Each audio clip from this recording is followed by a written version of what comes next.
السلام علیکم۔ لڑکیوں کے اسکول میں آنے والی نئی ٹیچر خوبصورت اور بااخلاق ہونے کے ساتھ ساتھ علمی طور پر بھی مضبوط تھی، لیکن اس نے ابھی تک شادی نہیں کی تھی۔ ایک دن سب لڑکیاں اس کے ارد گرد جمع ہو گئیں اور مذاق کرنے لگیں کہ میڈم آپ نے ابھی تک شادی کیوں نہیں کی؟ اس ٹیچر نے داستان کچھ یوں سنانا شروع کی کہ ایک دفعہ کا ذکر ہے کہ ایک خاتون کی 5 بیٹیاں تھیں۔ شوہر نے اس کو دھمکی دی کہ اگر اس دفعہ بھی بیٹی ہوئی تو اس بیٹی کو باہر سڑک پر یا چوک پر پھینک آؤں گا۔ خدا کی حکمت خدا ہی جانے کہ 6ٹھی مرتبہ بھی بیٹی ہی پیدا ہوئی۔ مرد کو بہت غصہ آیا اور اس نے بیٹی کو اٹھایا اور رات کے اندھیرے میں شہر کے مرکزی چوک پر رکھ آیا۔ ماں پوری رات اس ننھی سی جان کے لیے دعا کرتی رہی اور بیٹی کو اللہ کے سپرد کر دیا۔ دوسرے دن صبح باپ جب چوک سے گزرا تو دیکھا کوئی بچی کو لے کر نہیں گیا تھا، وہ ساری رات ادھر ہی پڑی رہی۔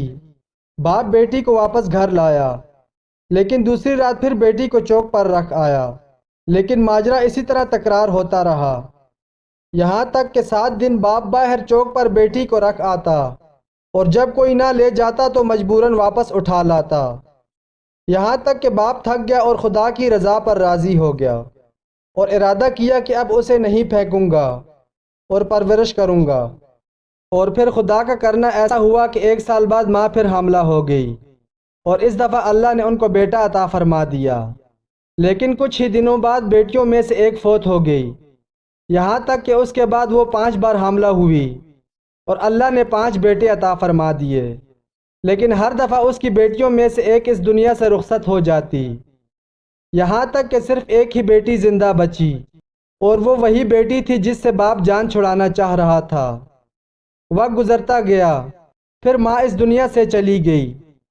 ان بیٹوں نے آہستہ آہستہ اپنے باپ سے دوری اختیار کرنا شروع کر دی اور پھر ایک وقت ایسا آیا کہ سب بیٹے باپ کو چھوڑ کر چلے گئے اور وہ بیٹی ہی تھی جس نے اپنے کا ساتھ دیا۔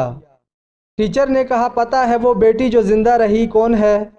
وہ میں ہوں، اور میں نے ابھی تک شادی اس لیے نہیں کی کہ باپ اتنا بوڑھا ہو گیا ہے کہ اپنے ہاتھ سے کھانا بھی نہیں کھا سکتا، جبکہ کوئی دوسرا نہیں جو اس کی خدمت کرے، بس میں ہی اس کی خدمت کیا کرتی ہوں۔ اور وہ 5 بیٹے کبھی کبھی آ کر باپ کے احوال پرسی کر جاتے ہیں، جبکہ باپ ہمیشہ شرمندگی کے ساتھ رو رو کے مجھ سے کہا کرتا ہے میری بیٹی جو کچھ میں نے بچپن میں تیرے ساتھ کیا اس پر مجھے معاف کرنا۔ ناظرین، بیٹیاں اللہ کی رحمت ہیں۔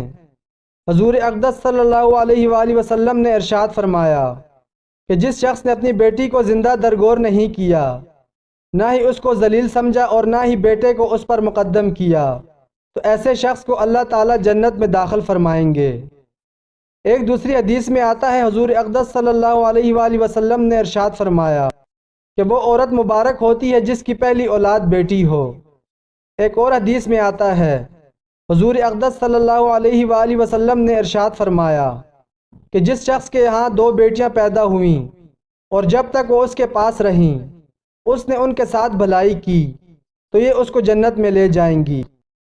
حضرت ابن عمر سے روایت ہے کہ نبی کریم صلی اللہ علیہ وآلہ وسلم جب سفر کا ارادہ فرماتے تو سب سے آخر میں اپنی بیٹی حضرت فاطمہ رضی اللہ تعالی عنہا سے مل کر سفر پر روانہ ہوتے، اور جب سفر سے تشریف لاتے تو سب سے پہلے حضرت فاطمہ کے پاس آتے۔